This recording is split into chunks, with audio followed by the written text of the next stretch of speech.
Commander Zeftar stood on the bridge of his warship, staring at the star map that showed thousands of glowing dots. Each dot was a world controlled by the Galactic Concordat. The Alliance had ruled space for 10,000 years, bringing peace to countless species across the galaxy. But there was one dot that made him uncomfortable every time he looked at it. The Sol system, the Forbidden Zone, the place where humans lived. A bright yellow star surrounded by a red circle that meant do not enter in every known language. For as long as anyone could remember, the galaxy's most important rule was simple. Stay away from the humans. Never wake them up. Never let them know about the rest of the galaxy. Zeftar had been a commander for over 50 years. He had fought pirates, stopped wars between different species, and explored the darkest corners of space. But he had never questioned the human rule. No one did. It was just the way things were. Until today. His second officer, Lieutenant Corax, walked up to him with a data pad in his hands. The young Catherian looked worried. "Commander, I found something strange in the old archives." Zeftar took the pad and read the information on the screen. It was a shipping record from 300 years ago. A simple list of supplies sent to maintain the barrier around Earth. But one line caught his attention. Energy costs for human containment, 47% of total Concordat military budget. Nearly half of all their military spending went to keeping humans locked away. Zeftar frowned. Why would it cost so much to guard one small system with primitive people? "Find me more records," he told Corax.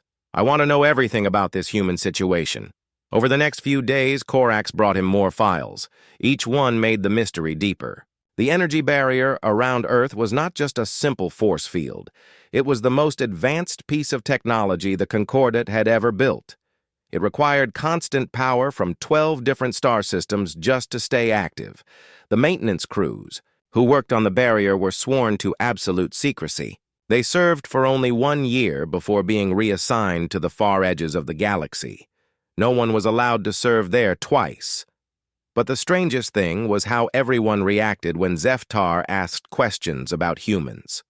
The Zarathi were telepaths, who could read minds across star systems, but they refused to even think about humans in detail. The Voidkin had technology that could destroy planets, but they would not discuss what weapons might be needed to fight humans. Even the Kreks, who were famous for being the galaxy's greatest warriors, would change the subject whenever humans were mentioned. Zeftar decided to dig deeper. He used his commander access codes to look at files that were marked highest security. What he found made his blood run cold. There were fragments of very old reports, pieces of conversations between Concordat leaders from thousands of years ago. Most of the files were damaged or incomplete, but he could make out some words and phrases. "The human solution is the only way.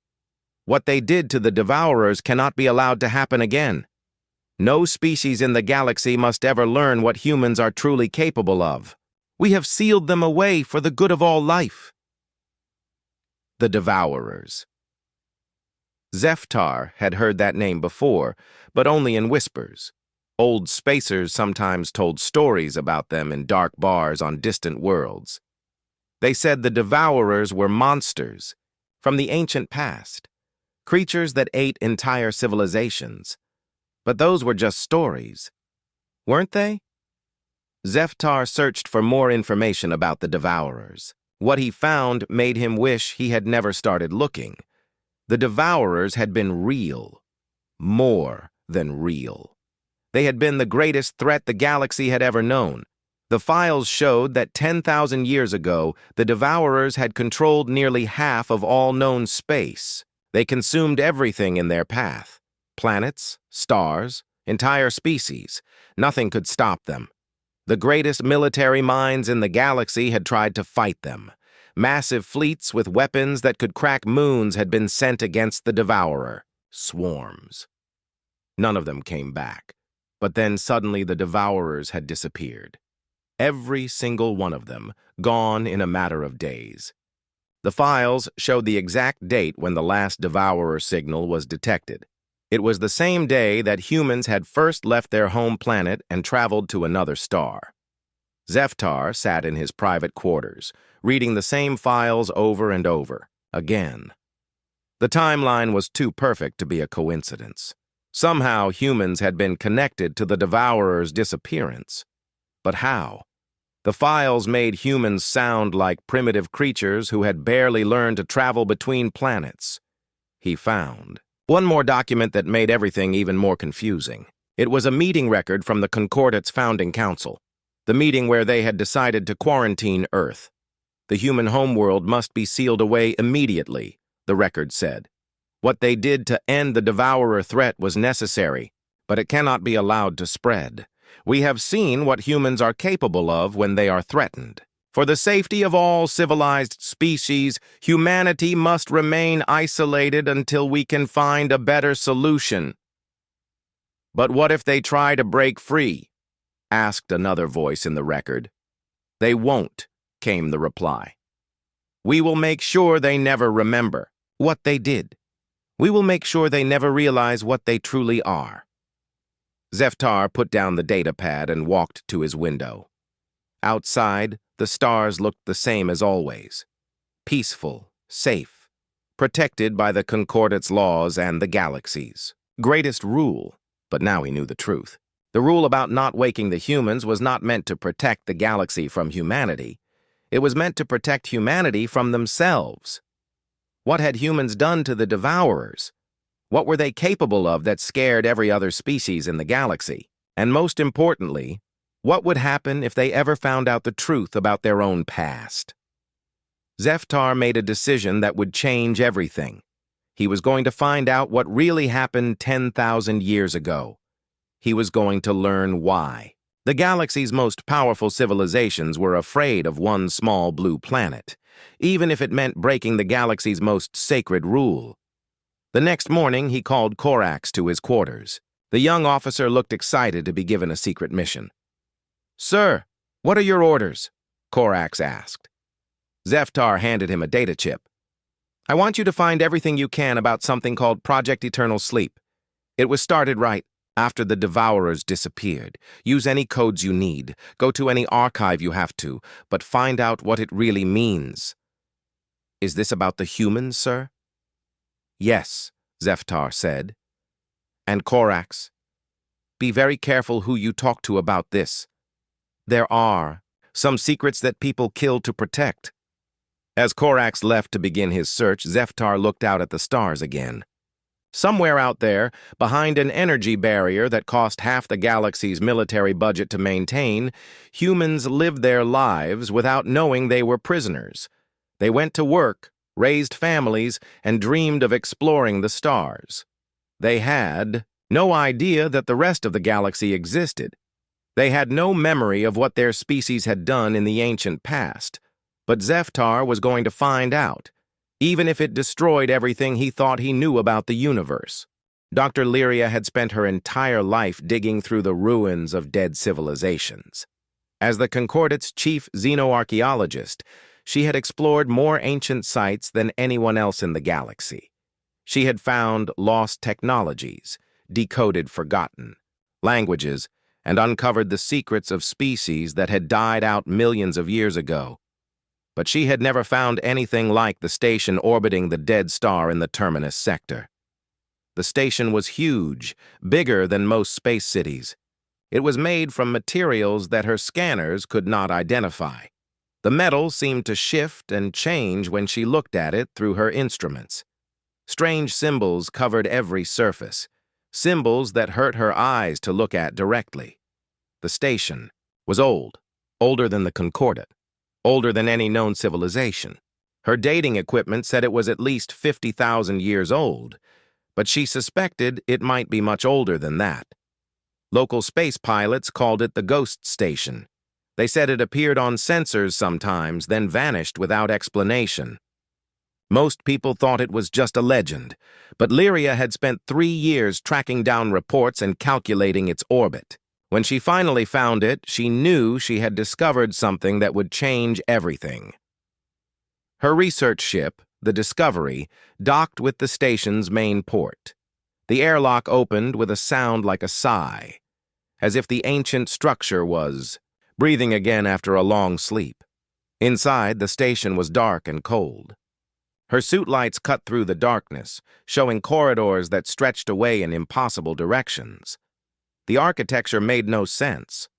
Walls curved in ways that should not have been possible. Rooms seemed bigger on the inside than they were on the outside. But the strangest thing was how familiar it felt.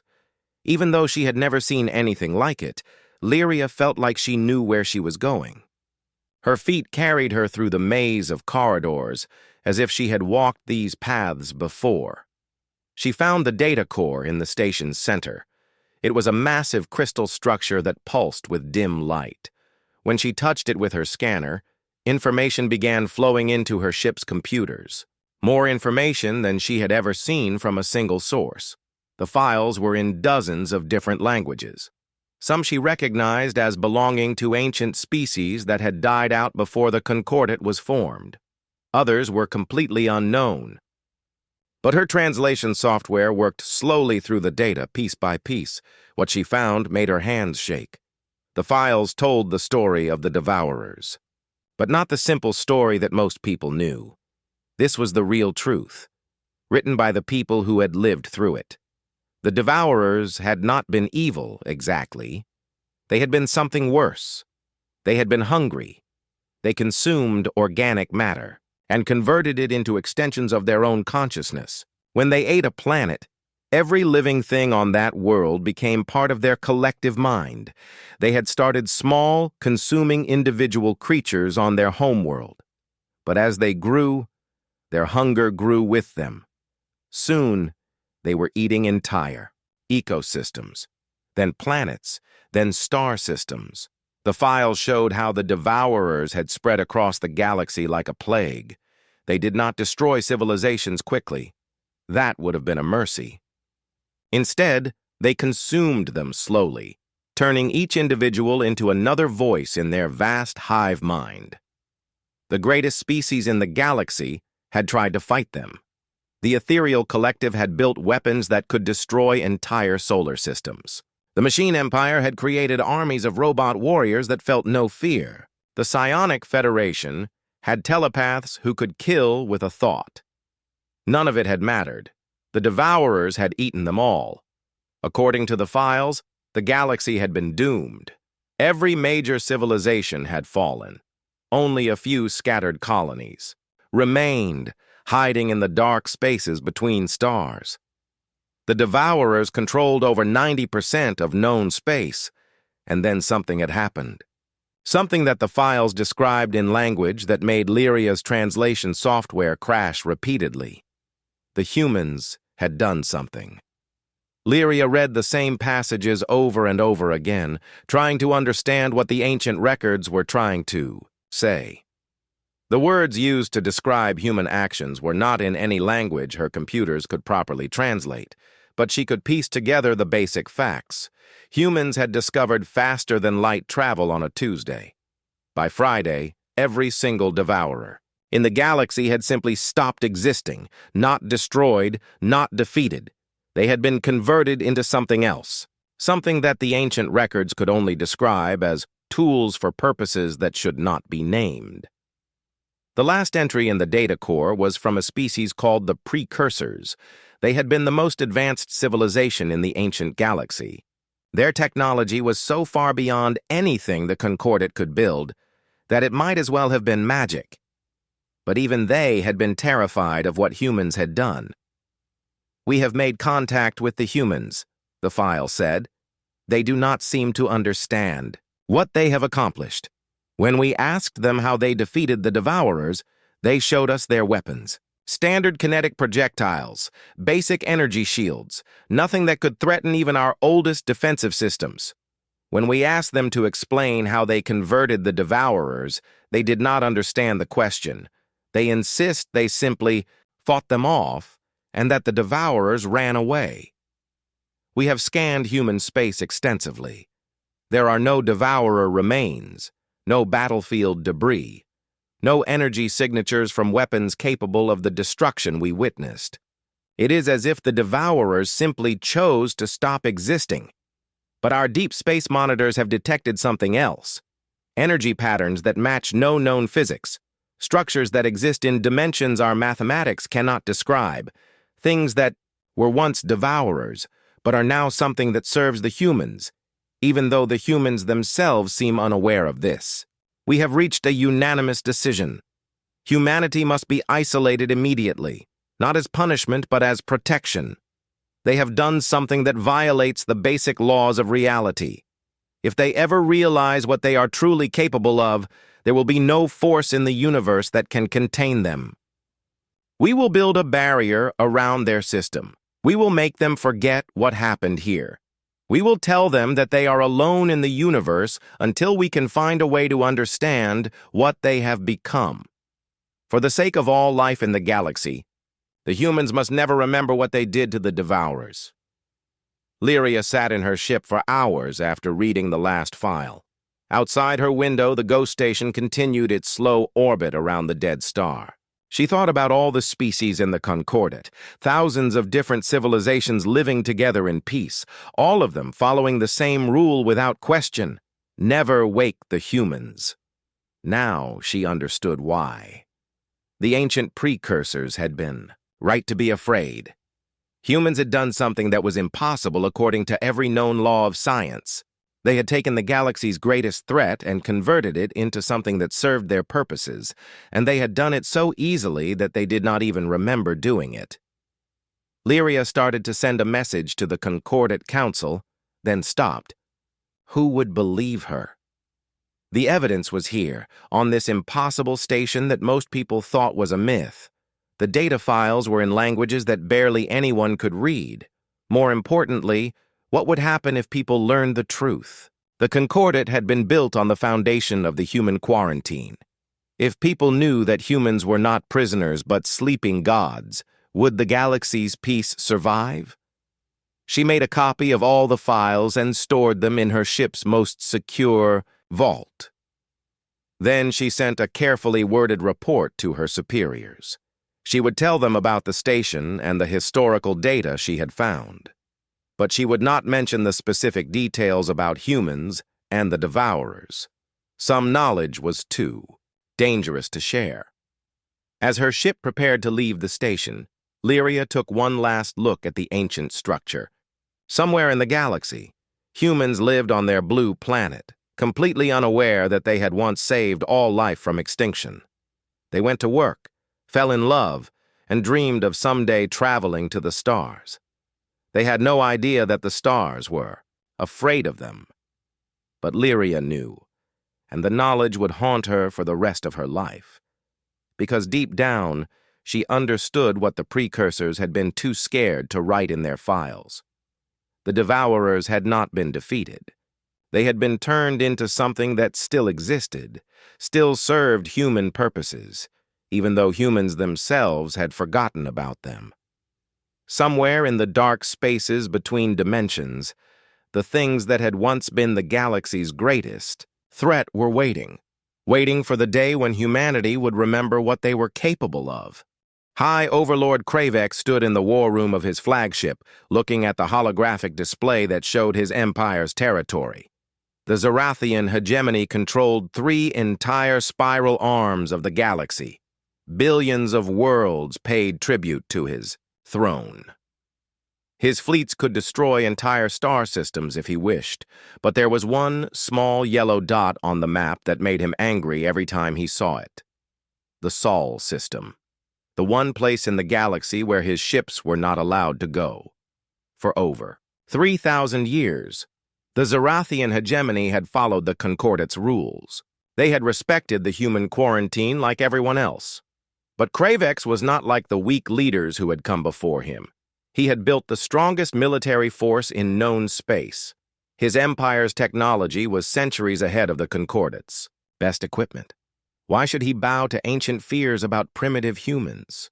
Admiral Threx, he called to his military commander. The scarred Zarathian stepped forward and bowed. Yes, my lord? How long would it take to break through the barrier around the human system? Threx looked uncomfortable. My lord, the Concordat. Treaty specifically forbids any approach to the Sol system. If we were to violate that agreement— I did not ask about treaties, Cravex interrupted. I asked about the barrier. Can we break it? The Admiral hesitated, then pulled up technical data on his tablet. Our scientists have studied the energy signatures from long range. The barrier appears to be maintained by 12 fusion reactors built into hidden stations throughout the outer system. If we could destroy those stations simultaneously, the barrier would collapse. How many ships would we need? 50 of our heavy cruisers should be sufficient. But my lord, the political consequences will be dealt with after we succeed. Cravex smiled coldly. The Concordat has grown weak.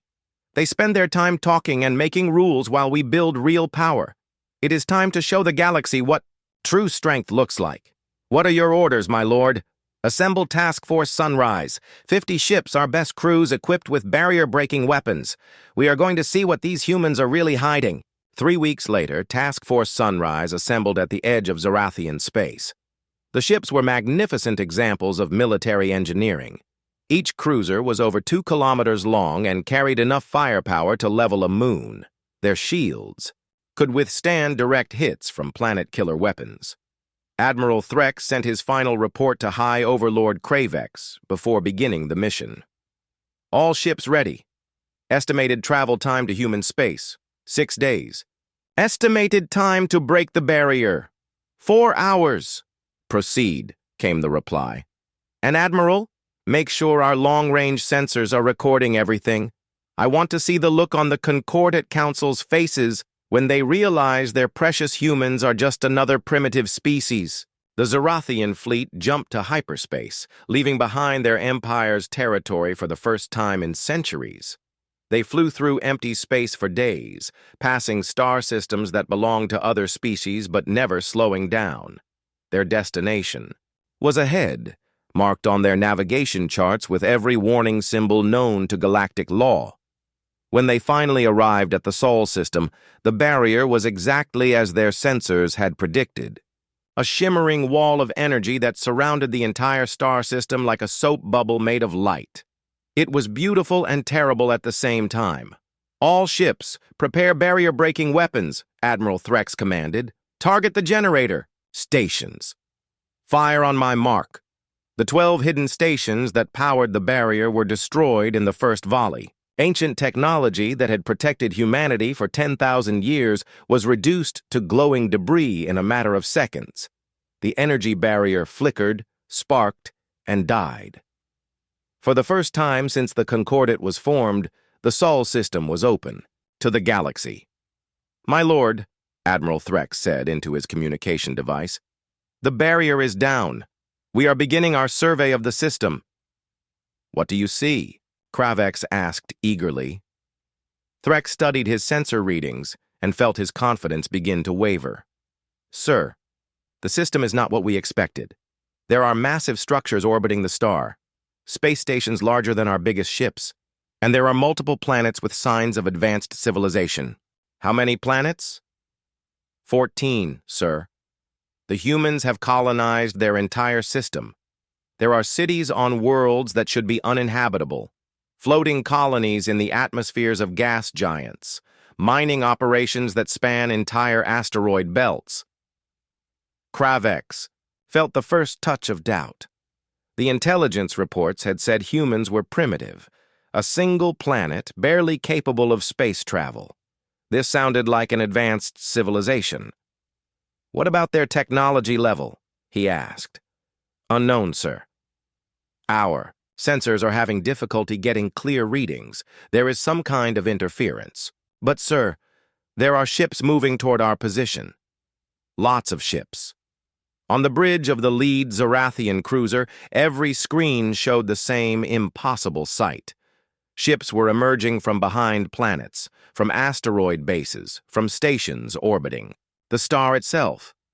But these were not ships, as the Zarathians understood them. The human vessels moved wrong. They did not follow the straight lines that physics demanded. Instead, they flowed through space like living creatures swimming through water. Their hulls seemed to shift and change as they moved, adapting to some unknown purpose. "Sir," the censor officer said in a shaky voice, "I count over 3,000 human ships, and they are all heading directly for us." Admiral Threx opened a communication channel to the approaching fleet. "Human vessels, this is Admiral Threx of the Zarathian hegemony. You are now under the protection of our empire. Prepare to receive our diplomatic representatives." The response came immediately, in perfect Zarathian language. "Zarathian fleet, this is Captain Elena Vasquez of the Earth Defense Force. You have violated our territorial space and destroyed our security installations. You have 30 seconds to withdraw before we take defensive action." Threx laughed. "Human captain, you appear to be confused. We have 50 heavy cruisers. You cannot threaten ships of this size with your primitive technology." There was a pause before the human responded. When she spoke again, her voice was sad. "Admiral, your species was not supposed to find us for another 5,000 years. Our calculations showed that the barrier would hold until then. We are not ready for contact." "Ready for what?" Threx demanded. "To remember what we are. The human." Fleet stopped moving toward the Zarathians. Instead, they arranged themselves in a complex pattern around the Sol system. The pattern meant nothing to Zarathian military doctrine, but somehow it made Threx's skin crawl. "All human ships," Captain Vasquez said over an open channel, "activate Protocol 7. The space around the Sol system began to change. It was subtle at first, a shimmer in the starlight, a distortion in the background radiation. But then Threx's instruments began showing readings that made no sense. Space itself was bending around the human ships, not gravity manipulation, which the Zarathians understood. This was something else. Reality was being rewritten according to rules that violated everything known about physics. "Sir?" his science officer said in a whisper. "The human ships are not using any technology we can identify. They are altering the fundamental constants of local space-time." "What does that mean?" Threx asked. Before the science officer could answer, something happened to the empty space between the two fleets. The darkness began to move, not ships emerging from hiding, but the darkness itself becoming solid, taking shape, reaching toward. The Zarathian vessels with tendrils made of concentrated night. "Sir," the communication officer said urgently, "I am detecting massive energy signatures throughout the system, but they are not coming from the human ships. They are coming from something else, something that was already here." Admiral Threx stared at his screens as the truth became clear. The human ships were not weapons. They were controllers. They were directing something that lived in the space around their star, something that had been waiting in the dark for someone to wake it up. The last message Admiral Threx sent to High Overlord Kravex was very short. "Sir, we have made a terrible mistake. The humans were not prisoners. They were guardians. And we just woke up what they were guarding against. The Zarathian task force tried to retreat, but space would not let them leave. The darkness between the stars had become solid, trapping them in a web of shadows that pulsed with malevolent intelligence. In the depths of that darkness, Admiral Threx thought he could see faces, millions of faces, belonging to creatures that had once been something else, something that had tried to consume the galaxy long ago. The Devourers had not been destroyed. They had been converted, transformed into something that served human purposes. And now, awakened by the sounds of battle, they were eager to serve again. Captain Vasquez's voice came over the communication channel one last time. "Admiral Threx, I am sorry your species chose this path. We tried to stay hidden. We tried to give the galaxy time to grow stronger before we had to reveal ourselves." "What are you going to do to us?" Threx whispered. "Nothing," she replied. "We do not need to do anything. You woke them up. Now they will decide what happens next." The darkness closed around the Zarathian ships, and Admiral Threx understood that his empire had just made an enemy that could not be fought with conventional weapons. They had broken the galaxy's most important rule, and now everyone would pay the price. The news reached the Concordate capital 3 days after the Sol system barrier fell. Emergency meetings were called. Fleets were mobilized. For the first time in 10,000 years, the galaxy's most powerful alliance was preparing for war, but not against the humans. Long-range sensors had detected massive objects moving through the dark spaces between stars. The energy signatures matched ancient records that most people thought were myths. The Devourers were returning to known space, drawn by something that had awakened when the human quarantine was broken. Admiral Corvain stood in the Concordate's main war room, surrounded by representatives from dozens of species. The holographic display showed red dots spreading across the galaxy map like drops of blood in water. Each dot represented a Devourer scouting force moving toward inhabited systems. "How long do we have?" asked Chancellor Meredith, the Zarathi diplomat who led the Concordat Council. "The first scout ships will reach our outer colonies in 72 hours, Corvain replied. "Our deep space stations have lost contact with 15 systems in the last day. Whatever these things are, they are moving faster than anything we have on record. What about our fleets? Can we stop them?" Corvain's expression was grim. "We have tried, Chancellor. The Fifth Fleet engaged a Devourer scout force near the Kepler system 6 hours ago. 47 ships, including 3 dreadnoughts. The battle lasted 11 minutes. What were our losses? Total. Every ship destroyed. No survivors. The Devourers did not even slow down. Silence filled the war room.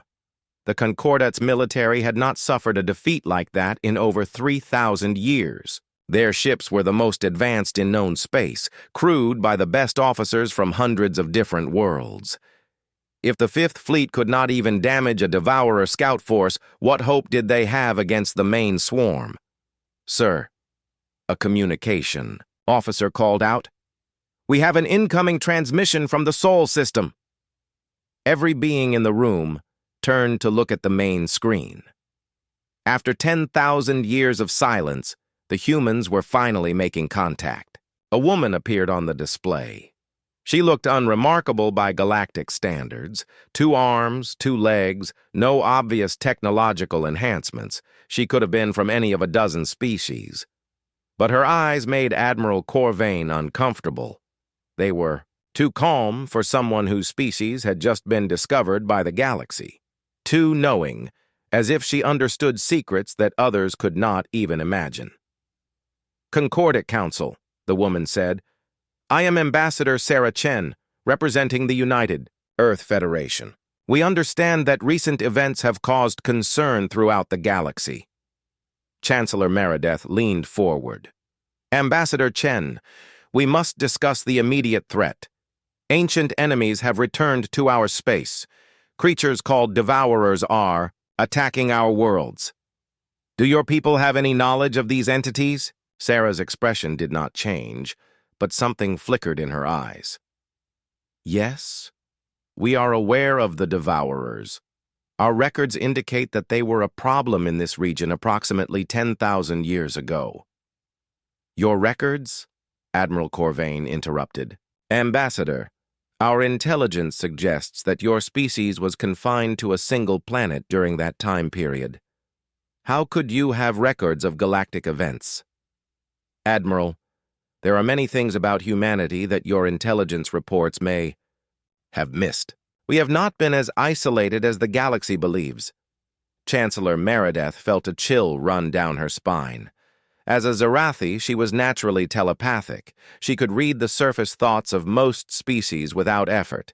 But when she tried to scan the human ambassador's mind, she found nothing. Not shields, not defenses, just an empty space where thoughts should be. "Ambassador," she said carefully, "we need to know what your people are capable of. The Devourers have already destroyed one of our fleets. If humanity has knowledge or technology, that could help us defend against them." "Chancellor," Sarah interrupted gently, "humanity is not going to help you defend against the Devourers." The war room erupted in angry voices. Representatives from a dozen species began shouting at once. How could humans refuse to help? Did they not understand the threat? Were they going to hide behind their barriers while the galaxy burned? Sarah waited for the noise to die down before speaking again. You misunderstand. We are not going to help you defend against them because defense will not be necessary. We are going to handle the devourer problem directly. Admiral Corvain stared at her. Ambassador, with respect, your species has been isolated for millennia. You cannot possibly have the military strength to... Admiral, Sarah said, and her voice carried a strange quality that made everyone in the room fall silent. May I ask what you know about the devourer threat's history? They were a hive-mind species that consumed organic matter and converted it to extensions of their consciousness. They controlled much of the galaxy before mysteriously disappearing. That is all our records show. Mysteriously, Sarah repeated. Yes, I suppose it would seem mysterious from your perspective. Admiral, the devourers did not disappear. They were converted, transformed into something that serves a different purpose. Converted by whom? Sarah smiled, and Admiral Corvain felt his blood turn to ice. There was something in that smile that belonged in the nightmares of apex predators. By us, Admiral. 10,000 years ago, humanity encountered the devourers and decided they were a problem that needed to be solved. But that is impossible, Chancellor Meredith protested. Our records show that humans had barely achieved interstellar travel at that time. You could not have had the technology to... Technology? Sarah's smile widened. Chancellor, you are thinking about this problem incorrectly. The devourers were not defeated by technology. They were defeated by understanding. Understanding of what? Of what they really were. You see, the devourers thought they were the apex predators of the galaxy. They believed that consciousness was something to be consumed and absorbed. They were wrong. Sarah gestured, and the air in the war room began to shimmer. Reality bent around her hand like water, and suddenly everyone could see something that had been invisible before. Shapes moved in the shadows at the edge of vision. Vast intelligences that existed in the spaces between thoughts. The things you call devourers are still here, Sarah said calmly.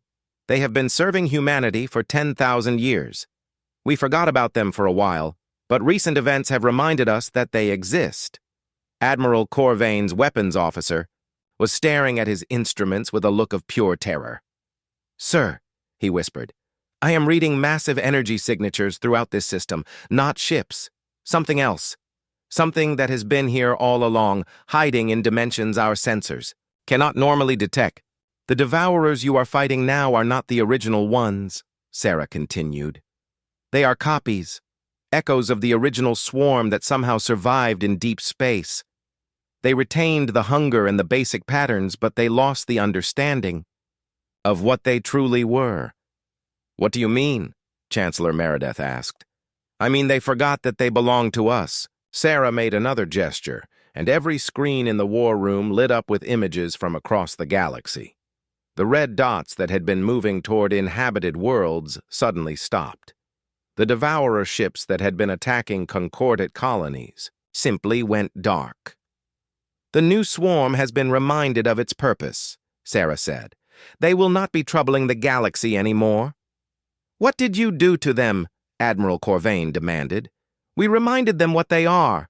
Tools, weapons, extensions of human will that exist to serve human purposes. They were created to consume our enemies, not to act independently. The holographic display showed the new devourer fleet changing course. Instead of moving toward inhabited systems, they were heading for the empty spaces at the galaxy's edge. Their energy signatures were different now. Calmer, more controlled. Where are they going? Chancellor Meredith asked. To wait, Sarah replied, until we need them again. Admiral Corvain felt sick. Ambassador, what exactly are you saying? That humanity controls the devourers? That you have had the power to destroy the galaxy for 10,000 years? Admiral, humanity does not wish to destroy the galaxy. We quite like most of the species we have observed. But yes, we have always had that capability. We simply chose not to use it. Why? Sarah's expression became sad. Because we remember what we were like before we learned to control ourselves. We were not always peaceful. There was a time when humanity's first instinct was to destroy anything that seemed threatening. We have worked very hard to become better than that.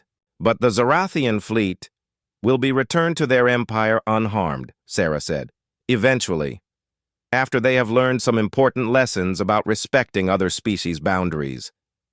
Chancellor Meredith realized that everything she thought she knew about the galaxy's balance of power was wrong.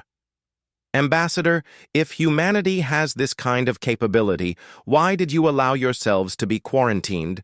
Why did you not contact the Concordat directly? Because we were not ready. We needed time to grow, to mature, to become the kind of species that could be trusted with the power we possess. The quarantine was not imposed on us. We requested it. You requested it? 10,000 years ago, after we solved the devourer problem, we realized what we had become capable of. It terrified us. We asked the precursors to seal us away until we could learn to be better than our worst impulses. Sarah gestured again. 7 days. That was how long it took for humanity to solve the devourer crisis that had threatened to destroy galactic civilization. 7 days for the galaxy to learn that everything they thought they knew about the balance of power was wrong. Ambassador, Sarah Chen stood in the great assembly hall of the Concordat capital, looking out at representatives from over 1,000 different species. Some were familiar forms, bipedal humanoids, insectoid hive minds, energy beings that existed as pure thought. Others were so alien that they required special atmospheric suits or gravity fields just to attend the meeting. All of them were staring at her with expressions that ranged from fear to wonder to barely controlled terror. The past week had changed everything. When the Devourers had returned, every military expert in the galaxy had predicted a war that would last decades and cost billions of lives. The creatures had evolved during their time in deep space, becoming faster, stronger, and more intelligent than their ancestors. The Concordat's best fleets had been destroyed in the first encounters. Entire star systems had gone dark as the new Devourer swarm consumed everything in its path. Refugee ships filled with survivors had streamed toward the galaxy's core, carrying stories of horrors that violated the laws of physics. Then humanity had acted. There had been no great battles, no massive fleets clashing in the darkness between stars. Instead, human ships had simply appeared throughout the galaxy, always in the right place at the right time. They had not fought the Devourers in any conventional sense. They had reminded them who they belonged to. Chancellor Meredith, the Zerathi diplomat who led the Concordat Council, stood to address the assembly.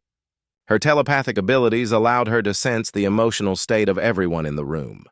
Fear was the dominant feeling, but it was mixed with a grudging respect that made her uncomfortable.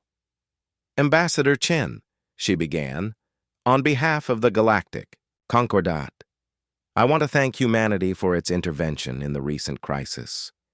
Your actions saved countless lives. Sarah nodded politely. Chancellor, we appreciate your gratitude, but we hope you understand that our intervention was not entirely altruistic. The Devourers were our responsibility. When they escaped our control, it became our duty to bring them back. Your control, repeated Admiral Corvain, the Concordat's military commander. Ambassador, we need to discuss what that means for the future of galactic security. Of course, that is why we are here, Sarah gestured, and a holographic display appeared above the assembly floor. It showed the galaxy as it existed now, with thousands of inhabited systems connected by trade routes and communication networks.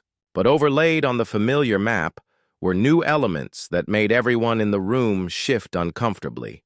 shadows between the stars that moved according to their own purposes. Energy patterns that existed in dimensions most species could not even detect. Things that had once been the galaxy's greatest threat, now serving as humanity's eyes and ears throughout known space. For the past 10,000 years, Sarah said, humanity has been watching the galaxy develop. We have observed your wars, your alliances, your technological progress. We have been pleased to see that most species have learned to coexist peacefully. Most species? Chancellor Meredith asked. There have been exceptions. Pirates who prey on defenseless worlds. Corporations that strip planets bare without regard for the inhabitants. Military leaders who believe that might makes right. Admiral Corvain felt a chill. What happened to these exceptions? They received educational experiences that helped them understand the error of their ways. The Devourers are very good teachers, when properly motivated. Sarah's expression remained pleasant, but everyone in the room understood the threat implicit in her words. Humanity had weapons that could reach anywhere in the galaxy. They had been using them selectively for centuries, eliminating threats that the Concordat had never even known existed. Ambassador, said Representative Vex of the Crystalline Confederacy, are you saying that humanity has been intervening in galactic affairs for millennia without our knowledge? Only when necessary. We have tried to be subtle about it. Most species never realized that their problems were being solved by outside intervention. That sounds like manipulation, Vex accused. Sarah's smile never wavered, but the temperature in the room seemed to drop. Representative Vex, would you prefer that we had allowed the Corithian slavers to continue their raids on primitive worlds? Should we have ignored the Void Cult when they tried to sacrifice entire planets to their dark gods? When the machine Plague tried to convert all organic life into cybernetic servants, should we have stood by and watched? Vex's crystalline body went dim. Those were all historical disasters that had been mysteriously resolved before they could spread beyond their original systems. The Concordat had always assumed they were isolated incidents. Our policy has been simple, Sarah continued. We allow species to develop naturally, but we prevent galaxy-scale catastrophes. We have no interest in ruling over other civilizations. We simply ensure that they have the opportunity to grow and flourish. And now? Chancellor Meredith asked. The secret is out. Everyone knows that humanity has power beyond anything we imagined. What happens next? Sarah looked around the assembly hall, meeting the eyes of representatives from dozens of different worlds. Now we establish new rules, ones that will ensure the galaxy's continued peace and prosperity. What kind of rules? Admiral Corvain asked suspiciously. Sarah gestured again, and the holographic display changed to show a document written in dozens of different languages. A new galactic constitution, one that acknowledges certain realities about the current balance of power. The document was surprisingly simple. Most of it consisted of standard diplomatic language about trade agreements, territorial disputes, and cultural exchange programs. But one section made everyone in the room nervous. Article 7, Sarah read aloud. All member species agree to resolve conflicts through peaceful negotiation. Any attempt to use military force against civilian populations or to develop weapons of mass destruction will result in immediate intervention by designated peacekeeping forces. Peacekeeping forces, Admiral Corvain repeated. You mean the Devourers? We prefer to think of them as conflict resolution specialists. Representative Vex raised one of his crystalline appendages. Ambassador, this sounds very much like you. Are threatening us. Sarah's expression became genuinely confused. Representative, how is offering to protect innocent civilians from military aggression a threat? We are simply formalizing a system that has been working effectively for centuries. But what if a species refuses to sign this constitution? then they will not be part of the galactic community. They will be free to develop on their own, without interference from the Concordat or from humanity. Of course, they will also not receive any protection if they encounter problems they cannot handle themselves. The threat was subtle but clear. Sign the Constitution and accept humanity's protection, or remain isolated and vulnerable to whatever dangers lurked in the dark corners of space. What about species that sign but later violate the agreement? Chancellor Meredith asked. They will receive remedial education. The Devourers are very patient teachers. The assembly hall erupted in nervous chatter as representatives huddled together to discuss humanity's proposal. Sarah waited calmly, occasionally answering specific questions about trade routes or diplomatic protocols. But everyone understood that the real negotiation was not about details. It was about whether the galaxy would accept humanity's protection or risk facing the consequences of refusing it. After 6 hours of debate, Chancellor Meredith called for a preliminary vote. All those in favor of accepting the proposed Galactic Constitution? Nearly every hand, appendage, and energy field in the room was raised in agreement. Only a few holdouts abstained, and even they looked uncomfortable about their decision. The C. Motion passes, Meredith announced. Ambassador Chen, when would humanity like to begin implementing the new system? Immediately, Sarah replied. We have already updated our monitoring protocols. Any acts of aggression against civilian populations will be met with swift response. And the Devourers will continue their work as they have for the past 10,000 years. Most species will never see them directly. They prefer to operate in the spaces between dimensions, where they can observe without interfering. Admiral Corvain raised his hand. Ambassador, I have one final question. During the recent crisis, we observed that human ships seem to violate several known laws of physics. How is this possible? Sarah's smile returned, but it was sadder now. Admiral, there are things about the universe that most species are not ready to understand. We learned them because we had to, in order to solve the Devourer problem. But that knowledge came with a price. What kind of price? We can never forget what we are capable of. Every human alive carries the weight of knowing that our species could end all life in the galaxy if we chose to. It is not a burden we would wish on others. Is that why you quarantined yourselves? We needed time to learn how to be worthy of the power we had gained. We think we have succeeded, but that is not for us to judge. History will decide whether humanity was ready to rejoin the galactic community. As the assembly began to disperse,